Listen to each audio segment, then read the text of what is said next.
Good afternoon, everyone. Thanks for joining me in this video.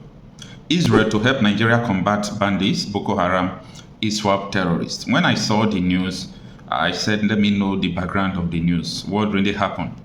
Because last year, by this time, the Israeli ambassador to Nigeria accused Iran of trying to destabilize Nigeria by funding ISWAP and some terrorist group. And that accusation has not been denied by Iran. I don't know anything about that. This is what the Israeli ambassador said, okay? And he said that to the Nigerian government. So I discovered that Bianca Ojukwu, who is the Minister of Foreign Affairs State, met her counterpart from the State of Israel. So they discussed a lot of things and they agree to share military intelligence between the two countries. So most of the decision reached in that meeting, I don't know whether Bianca Ojukwu was representing Nigeria from the mandate from Aso Rock. I know, yes, she's the minister, she has the mandate to represent Nigeria. What they discussed there, is it the intention of Nigerian government? That is very important thing we are going to look in this video. However, I believe personally that everything Bianca Ojukwu said there will die there, because the Nigerian government, the presidency, the executive branch, the legislators, like the House of Rep and the House of Senate, they will never allow such a thing to happen in Nigeria. For the best reason known to them. And the reason is not far from what the head of military intelligence in Nigeria said 3 years ago. Take a listen. She is right. It's not about ransom. They just want to pass a message. We can come in. We can do what we need to do. And there are some hardliners in this government that are sponsoring this kind of narratives. They just want to show that they can Islamize this country. They think about Taliban, they think about the Mujahideens, and they want to replicate it in this country. And they don't care what happened. They simply don't care. As long as at the end of the day, there's Sharia, and there is whatever thing they have in their head they want to achieve. So these people that are sending messages are sponsored by Nigerians. I'm sorry if I could follow up on that quickly. Please go ahead. This part of what you just spoke about now, the security agencies gleaned this from those who they arrested over time, saying this is the intention. Absolutely, the intention of it's on the internet. So it's not even about the people we interrogated. The intention is to Islamize Nigeria and practice Sharia. And it doesn't matter if some people die. It doesn't matter if you're embarrassed. It doesn't matter if our economy has degenerated. Look at the interest rate. Look at the inflation rate. Look at the debt profile of Nigeria. They don't care. As long as at the end, the Quran is at the sea. So some people in this country have this mindset. And we must tell the truth. If you tell the truth, you die. If you don't tell it, you die. Some people have this mindset to Islamize the nation. And they are in the government. And people know them. The DSS know them. The NIA know them. The DIA knows them. Because it is the DIA that conducted the operations that arrested these sponsors. So they know them. Yes, that was from Dr. Kunde Ondawumi. He's a commandor, a retired one. 2 consecutive times he came to the national television. You know, this man was the head of military intelligence in Nigeria. What a powerful man. For such a caliber of man to come to the national television to voice out what is going on in Nigeria, respect him. It's not easy to say anything regarding insecurity in Nigeria. Either they will kill you or they will make sure they will render you incapacitated, even to talk or to work. They know what to do. So if we see people who are courageous, who are coming out to tell us the truth, if you watch the full interview of the man, maybe I will leave the video for you to watch, or you go to the original source from Channels Television to search for it and you watch it, you would understand that this man is not happy with how the politicians are sponsoring insecurity. He said he arrested Boko Haram, that was 2015, 2016. He wanted to end them. You will listen to the story, let it not be that I'm telling you. And they discovered that senators, people in government now, senators, governors, people in Aso Rock are in charge of Boko Haram in Nigeria. This information alone is enough to cause a revolution. It's enough to organize 100 million people and close down everywhere. How can you be sponsoring, as a government, be sponsoring insecurity against your people? How? So, before I leave you with the video, this article is from People's Gazette. I saw the news from there, and it reads that the Nigeria and Israel have reaffirmed their commitment to deepening collaboration in key areas including counter-terrorism intelligence, information sharing, security, financing, and training. So this was disclosed in a joint communique signed by Nigeria's Deputy Foreign Minister Bianca Odumegu Ojukwu and her Israeli counterpart Sharem Hasken-Harpash. The communique was issued following a high-level political meeting held on Monday. According to the communique, the meeting reflected the enduring and strategic partnership between both nations. The discussion focused on critical multilateral issues such as global security, counterterrorism, and bilateral political and economic cooperation. Both ministers endorsed the exchange of valuable ideas and initiatives that emerged during the dialogue. The article continues. Let me pause it here. So, that is the reason why I said that Bianca Ojukwu going there to discuss about military intelligence, and I don't think it's what the Nigerian state is going to take serious. Because I know that if they involve Israel in the fight against insurgency and allow Israel to come and help them fight, Israel will make a difference. But that could affect politicians who are sponsoring and benefiting from all this crisis. Anyway, take a listen to Dr. Kunle Olawumi. Ransom. They just want to pass a message. We can come in. We can do what we need to do. And there are some hardliners in this government that are sponsoring this kind of narratives. They just want to show that they can Islamize this country. They think about Taliban. They think about the Mujahideens. And they want to replicate it in this country. And they don't care what happened. They simply don't care. As long as at the end of the day, there's Sharia and there is whatever thing they have in their head they want to achieve. So these people that are sending messages are sponsored by Nigerians. You remember this Boko Haram issue started since 2012. Yeah. And I was in the military intelligence that time. We arrested those people. It is my organization that actually conducts interrogation and interview. They mention names. I can't come on air and start mentioning names of people that are presently in government now that I know. Presently in government. That the boys that we arrested mentioned. Some of them are governors now. Some of them are in the Senate. Some of them are in Aso Rock. The intention is to Islamize Nigeria and practice Sharia. And it doesn't matter if some people die. It doesn't matter if you're embarrassed. It doesn't matter if our economy has degenerated. Look at the interest rate. Look at the inflation rate.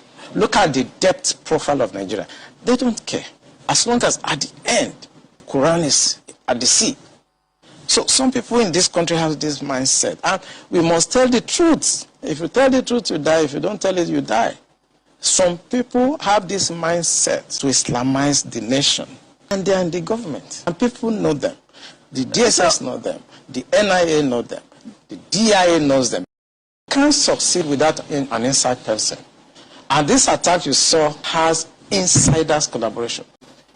This is an aberration. I mean, you don't attack Nigerian Defense Academy and kill officers and get away with it. Yeah. The last time I was in NDA was in 2017. I went to carry out an investigation by the Minister of Defense. I wanted me to check what is going on with the training and the security environment there. I remember I spent about a week at NDA with the commandant and with the staff, you know. But something struck me. And that was every Friday, the gate of NDA is thrown open. And everybody have access to come and pray in the mosques. And I want to actually enjoin journalists to go to all military formations across the country on Friday by 1 o'clock. You are going to see the same thing happening across all military formations, including Naval Training Command at Papa, including the division in Ibadan, including NDA, including Jaji. I was in Jaji in 1994 for my junior division. And every Friday, our gate is thrown open. And everybody comes in to pray in our mosques. Even though they have their mosque outside. If you go to defense headquarters, I serve at defense headquarters as the Deputy Director, Defense Administration between 2015 and 2017. Throughout my 2 years at defense headquarters, I received visitors only twice because of the strict security architectures at the defense headquarters. But every Friday, the gate of defense headquarters is thrown wide open for everybody to come in and do Jumat. That is the time the terrorists have the time to profile our security environment. Has that always been the case? It has always been the case. I've served the military intelligence for the past 35 years. It has always been the case. Our problem is religion and social-cultural. I mean, people will expect me to come here and start talking about kinetics, about operation and so on. I've been an operational commander all my life. I've commanded warships, I've commanded troops, I've commanded men outside Nigeria and so on. But I'm not going to come to your station to discuss kinetics. The problem is not kinetics. In 2017, 2016, I'm always a member of the Security and Intelligence Brief at the Defense Headquarters. I told them, General Lawrence Shakin then, that the challenge we have in this country cannot be solved the same way we solved the problem of Niger Delta. The Niger Delta problem was solved during Yaradua time, basically by me. And I told them that we can't use that same template for Boko Haram. I told General Lawrence Shakin to look at the center of gravity of the problem. And we all came together. I was made a member of the committee, including Atahiru that just died was a member of that committee in 2016, 2017. And we came to a conclusion after several arguments. The arguments were three. To identify the center of gravity of the problem, one group said it is the fighters, the Boko Haram fighters are the center of gravity, so we should go after them. Another group said the center of gravity of Boko Haram is Abubakar Shekau. So if we go after Abubakar Shekau, then the problem of Boko Haram will be solved. I took exception to the group. I said that is not the center of gravity of the problem of Boko Haram insurgency that we were having between that 2012 and 2017. And General Lawrence Shakin asked me, Olami, why are you giving problem? What is the problem? Give us the answer. And I told General Shakin that if I tell you the answer, you are not going to be able to solve the problem. He said, what is the problem? I said, the center of gravity of Boko Haram and insurgency in Nigeria are the sponsors of that program. It was beyond us. Because the job we need to do is kinetics. Fight, destroy places, resolve issues. Yep. But we cannot resolve issue of sponsors of Boko Haram that were in Buhari's government, that we know them. When you say we, who I was in the military intelligence. And the defense headquarters staff that I work with, they know. And that was why we couldn't pursue that aspect that could have resolved that problem. Because you need to arrest people. And recently, 400 people were gathered as sponsors of Boko Haram. Why is it that Buhari government has refused to try them? So the government knows sponsors of Boko Haram? Of course, it's in the news. In April this year, the government said they have arrested 400 Bureau de Change related people that were sponsoring Boko Haram. They told us. And Abu Dhabi also helped us to arrest few Nigerians, tried them, we know them. Why can't this government, if not that they are partisan and they are actually part of the charade that is going on, why can't they bring those people out for trial? So the Bureau de Change operators on the one hand, but you particularly said people in government. Are those part of the Bureau de Change, or those people that you say are in government are still there, government is aware, and government is condoning them? The people I mentioned that are in government are not these ones they just arrested. You remember this Boko Haram issue started since 2012. Yeah. And I was in the military intelligence that time. We arrested those people. It is my organization that actually conducts interrogation and interview. And they mention names. I mean, I can't come on the air and start mentioning names of people that are presently in government now that I know. Presently in government. That the boys that we arrested mentioned. Some of them are governors now. Some of them are in the Senate. Some of them are in Aso Rock. Why should a government try to cause this kind of embarrassment and insecurity to the sense of what happened yesterday? And the solution I gave them in 2017, because when I identified the center of gravity for General Lonshokin, and they couldn't pursue it, because some of them were ministers. And what I'm saying now, the Department of State Services are listening to me. They know them. Yeah, you know, Commodore. So the solution I gave them was that if we can't pursue the policy strategic level, because the people that we need to talk to are also, you know, going to be difficult to deal with. I said what they should do now is to conduct two things. We should buy blimps. The blimps are not UAVs. They are not drones. Blimps are equipment that can fly up to 10,000 feet, 30,000 feet, static if you want, mobile if you want, and they carry a lot of payload. We saw them in Afghanistan. We saw them in Kenya. This will be something that can give us real-time intelligence.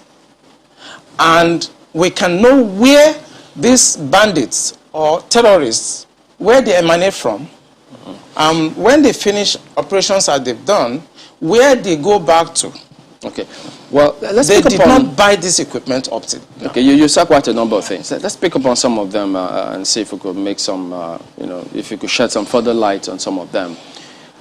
Since 2012, I mean, you've been in operation, as you said, ever since that time. You questioned several people. Some people were identified at that time. Did the government at that time try any of them? Or were any of them also in government at the time? No, the government did not try any of them, and the defense headquarters where I worked then did not pursue that line of operation because it's beyond them. The defense headquarters, actually, when you look at the defense structure of Nigeria, they lie within the policy strategic level, but basically they are operational guys. So when you have policy problem, then they cannot go beyond their masters. They can write intelligence reports and say this is what is going on. And we've seen that the present government know what is going on. I'm sorry, is this a policy problem? I mean, the laws are clear. If someone is said to be involved in something as devious as this, the laws are clear. This person is meant to be arrested, questioned. I mean, it's quite clear. So is it a policy problem? We have the laws. So what is stopping the security agencies from actually enforcing the law, since that's what they are?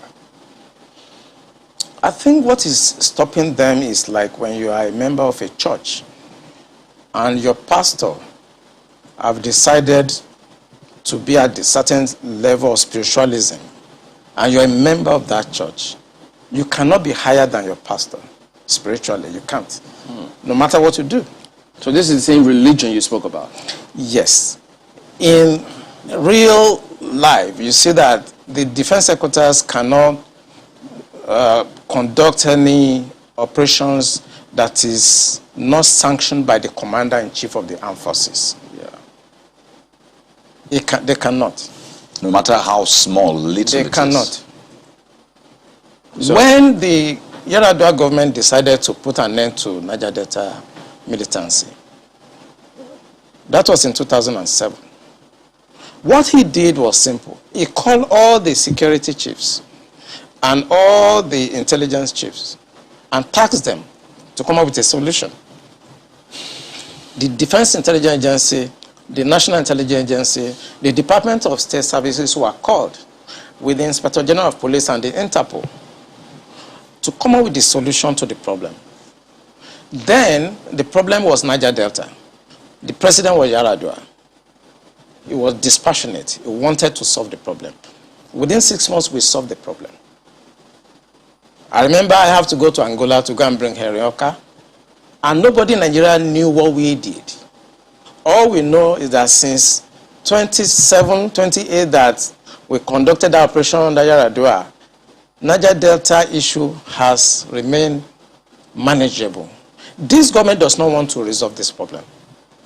They are escalating it because of tribal and religious sentiments. So when you say this government does not want to resolve it, don't forget the same government has purchased. In fact, they're going to induct the Sopeto Kanu jet because of, the insecurity situation.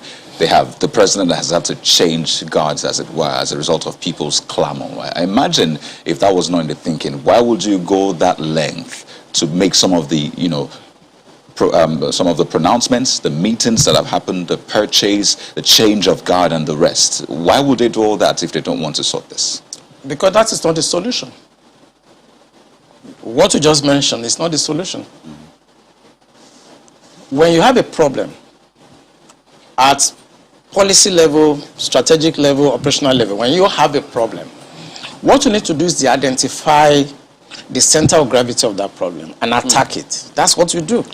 What they are doing is not attacking the center of gravity of the problem of Boko Haram and insurgency. So if the president is buying Super Tucano, is changing service chiefs, that is not the solution. We are looking at the wrong side. It's not kinetic. It's politics. Are you ruling out kinetic altogether? I can't rule out kinetic because so it's a spectrum. It's a spectrum, so you can't rule out something. But the center of gravity is what they should look at. And what is it? I'm saying it on this channel.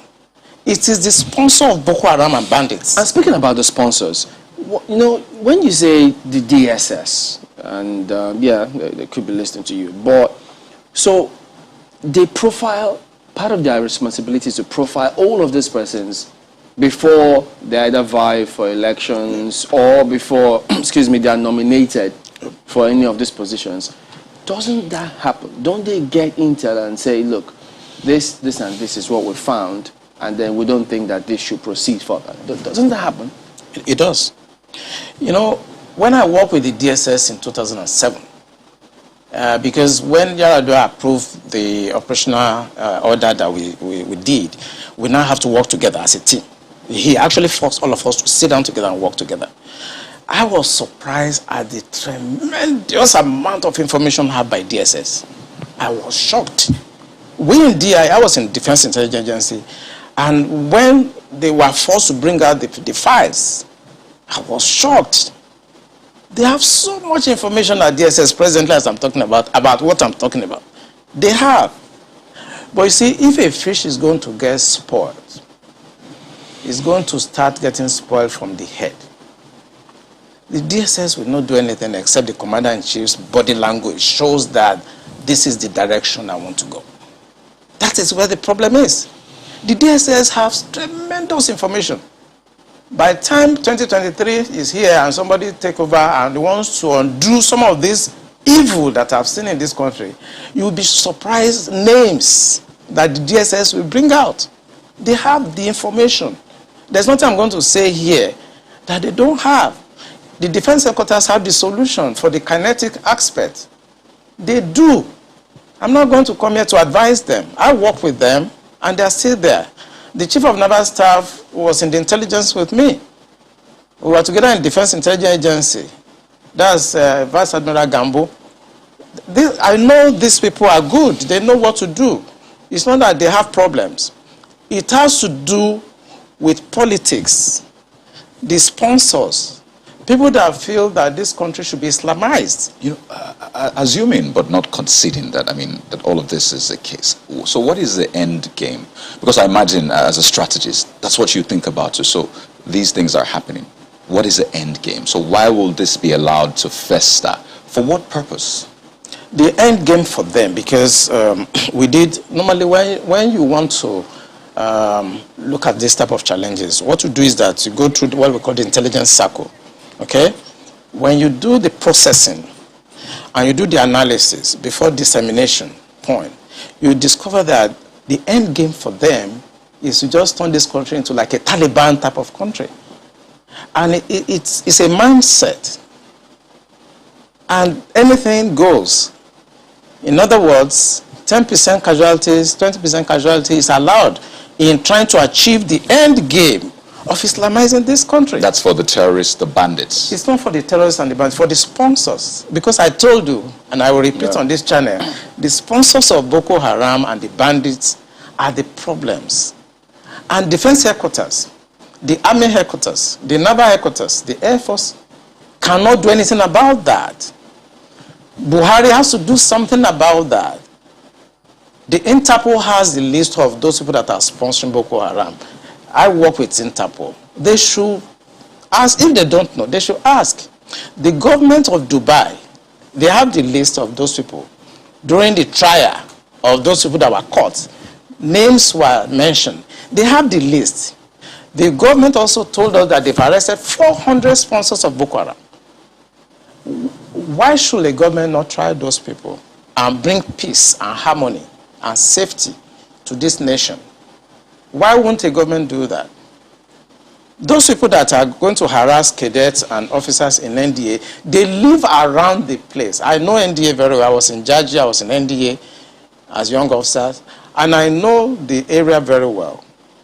They live around the place. So why can't you put up a blimp that can see what they are doing in real time and eliminate them? Why won't you do that? In fact, there were more details saying that some persons slept up, but we'll come to that hopefully. Makwe has got some questions for you. Makwe, go ahead, please. Thank you, Chamberlain. Much as we're looking at it looks like we're looking at the remote causes. The immediate causes, I think, is what is worrying a lot of people in terms of the significance of the attack. For some people, they're wondering, what do you think were the bandits trying to pass home a message when they chose the National Defense Academy as the area of the attack? I mean, as the area they decided to attack. Because normally people know that military installations, for instance, if you were to, I mean, you've talked about how the military institutions are usually open to the public on Fridays. There will be questions as to this attack did not happen on a Friday. It happened on a Tuesday. So the guards were supposed to have been up. So there'll be questions as to what happened, how was the perimeter breached, what about the guards are usually mounted on, watchtowers, what were they doing, were they asleep? There'll be areas where there are CCTV cameras, what happened in those areas as well. There are huge questions around that. And then the significance, what gave these bandits the audacity, the temerity to be able to say, this is going to be the area we want to attack today. Do you have any questions roaming in your head in terms of, what were they trying to really achieve beyond? Because some people say this is not about ransom. Maybe they want to take a ransom, yes, maybe. But it looks like they were trying to send home a message. Yeah, thank you, Makwe. You just got it right. They just want to send a message. And this is what terrorists do. And what the Buhari government should do is to tag these people as terrorists. What they want to do is to send a message to create fear and to show the military that we can come for you and there's nothing you can do.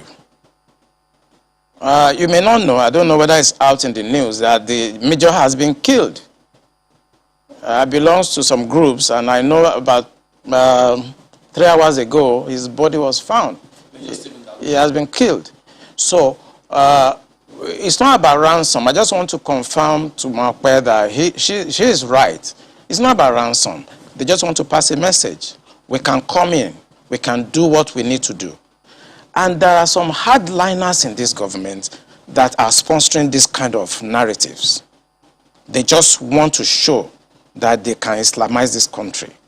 They think about Taliban, they think about the Mujahideens, and they want to replicate it in this country. And they don't care what happened. They simply don't care. As long as at the end of the day, there's Sharia, and there is whatever thing they have in their head, they want to achieve. So these people that are sending messages are sponsored by Nigerians. So if I could follow up on that quickly. Please go ahead. This part of what you just spoke about now, the security agencies gleaned this from those who they arrested over time, saying this is the intention. Absolutely. The intention of it's on the internet. So it's not even about the people we interrogated. The intention is to Islamize Nigeria and practice Sharia. And it doesn't matter if some people die. It doesn't matter if you're embarrassed. It doesn't matter if our economy has generated. Look at the interest rate. Look at the inflation rate. Look at the debt profile of Nigeria. They don't care. As long as at the end, the Quran is at the sea. So some people in this country have this mindset. And we must tell the truth. If you tell the truth, you die. If you don't tell it, you die.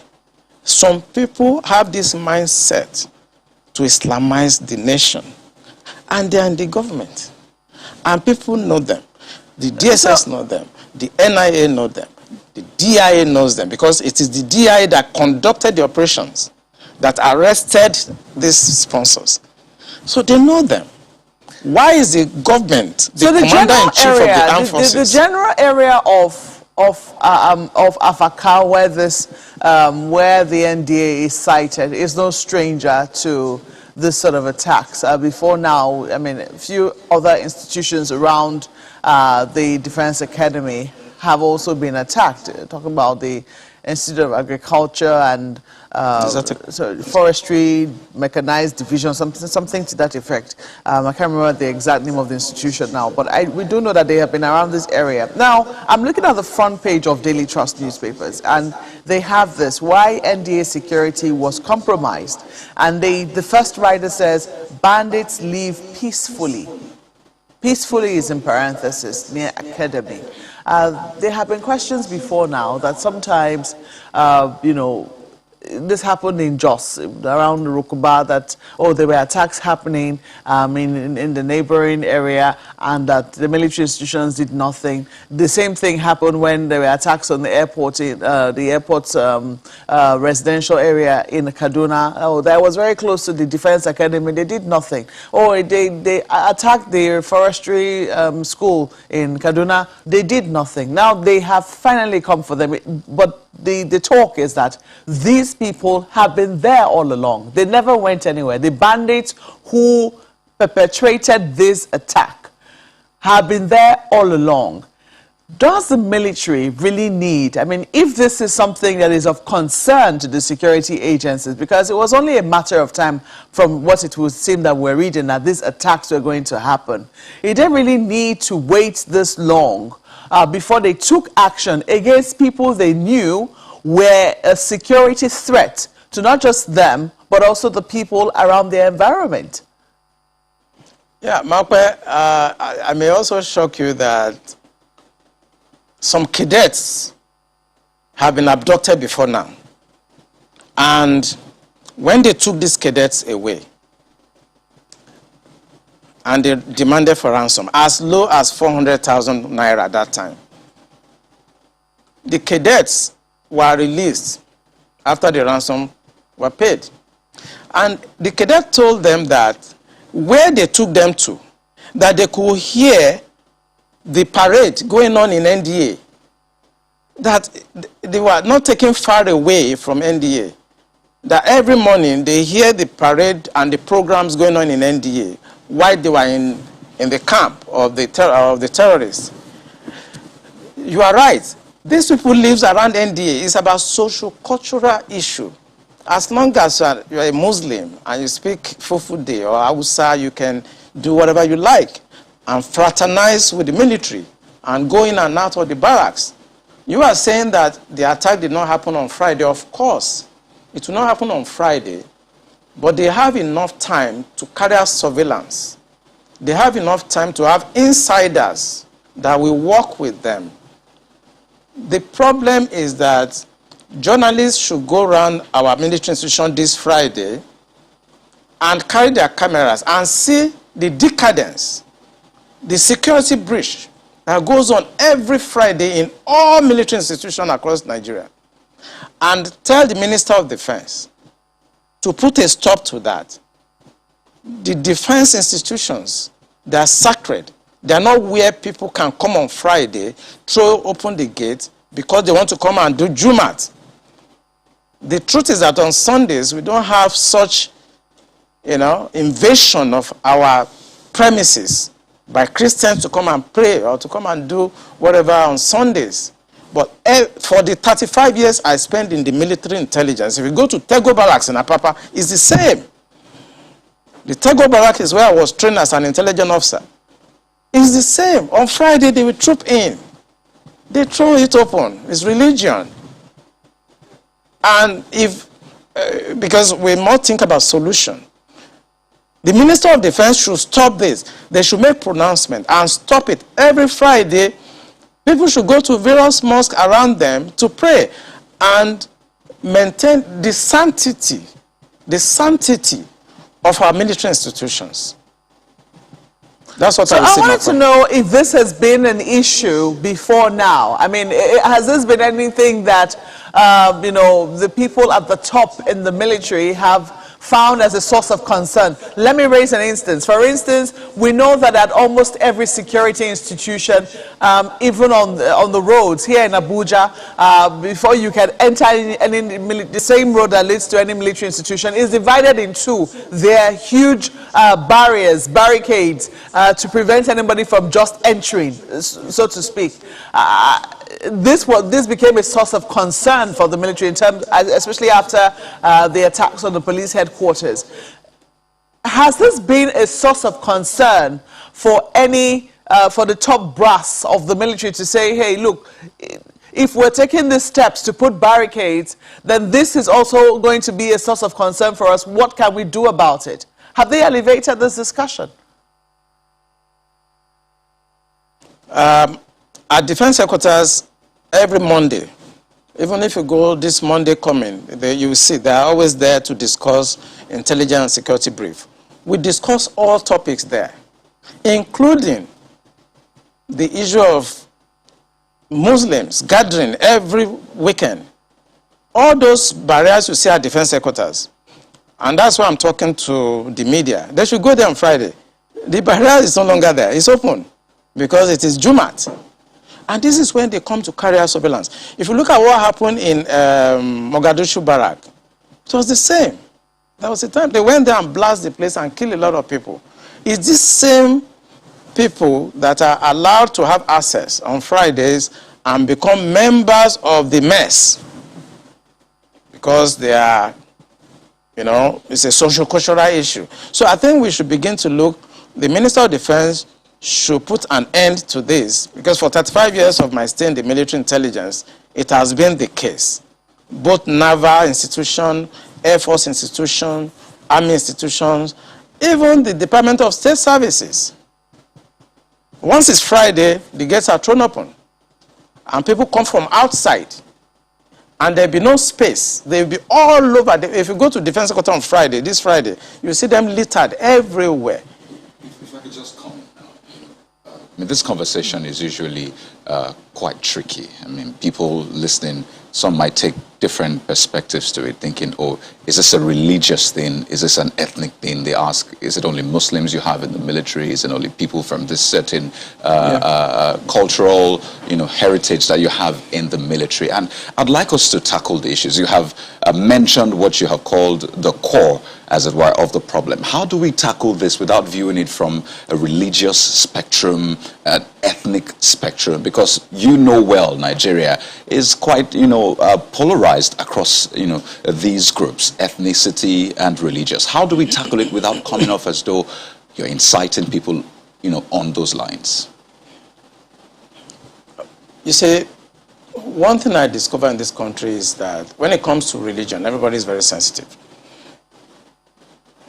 But the fact I have laid bare is from the experience of 35 years of military intelligence. So I'm not coming to the air to whip up sentiments, no. I have been in the system. I work with Abacha government. I work with Babangida government. I work with Abdul Salam. I work with Yar'Adua Obasanjo as a core insider of operations. I belong to a group of people that you are not supposed to see, people that you are not supposed to hear. Because we have 3 classes of military officers. I belong to the wars group. I lost my family because my family does not have to know where I have been, where I have gone, and I cannot talk. I've seen Colonel Lu here, I've seen Stan Lambo. Some of us belong to that group that we are not supposed to be seen, and we are not supposed to be heard. The truth I'm telling you now is not about sentiments. Is that there are a group of people in this country that feels that this country should be Islamized. This is a fact. Except you want me to start mentioning names of people in this government that we have interrogated. I was a member of an interrogation team, and I've interrogated a very high-ranking member of this government in 2007, 2008 on the issue of BokoHaram. I interrogated him. He's in this government right now. And what was the issue? BokoHaram. And this senior officer was actually let go because he was found culpable. But right now he's in the government. You see, we must say the truth, because if you don't, this country is going down the precipice. We have been set back more than 60 years right now. We've gone back to the time before 1966 now. And whoever is coming back to repair this country has a lot of work to do. This country has never been polarized, so we cannot run away from it. We have never been this much polarized. I'm a federal person. My mind is federal. My brain is federal. My loyalty is federal. I do things for the federal government. So I cannot come here and try to be sentimental. No, I'm a federal person. So will your life be at risk now that they're hearing you? I don't care. I don't care. And my colleagues, they know me. Those people that are listening to me, they know me. I don't care. The issue is that this country is bigger than an individual. That is the issue. This country is bigger than individuals. Buhari will come and go. Eliminating me or killing me will not solve the problem and will not add value. But he will come and go. And somebody must come and repair the damage to the psyche of this society, the damage to the polarization, to the nepotism that I've never seen in my life. I work with all these presidents. This is the worst situation I've found myself. And believe me, internet does not forget. I was part of the people that helped to bring Buhari to government because I believe in him. Have you worked with the government after that? After you helped bring the government? Oh, of course, I worked with him. We brought him in 2015, And I work as the Deputy Director of Defense Administration. And we have a lot of hope in him. And we actually are ready to do anything for him. What he has turned out over the years is shocking to us. I was in Harvard in 2014, in December, when the Department of State Services and CIA and others were contemplating about Buhari and other aspirants. I know what we did to convince the American government that the only person that can come and put this country right is Buhari. That was before the Lagos, APC, before they chose within. Right. And that was how Tinubu came in. We know what we did, but what he has done in the past 6 years is shocking. It's unprecedented. And it should not be allowed to be swept under the carpet, because the damage to the psyche of this country is monumental. We'll talk more on this, but pardon me, we've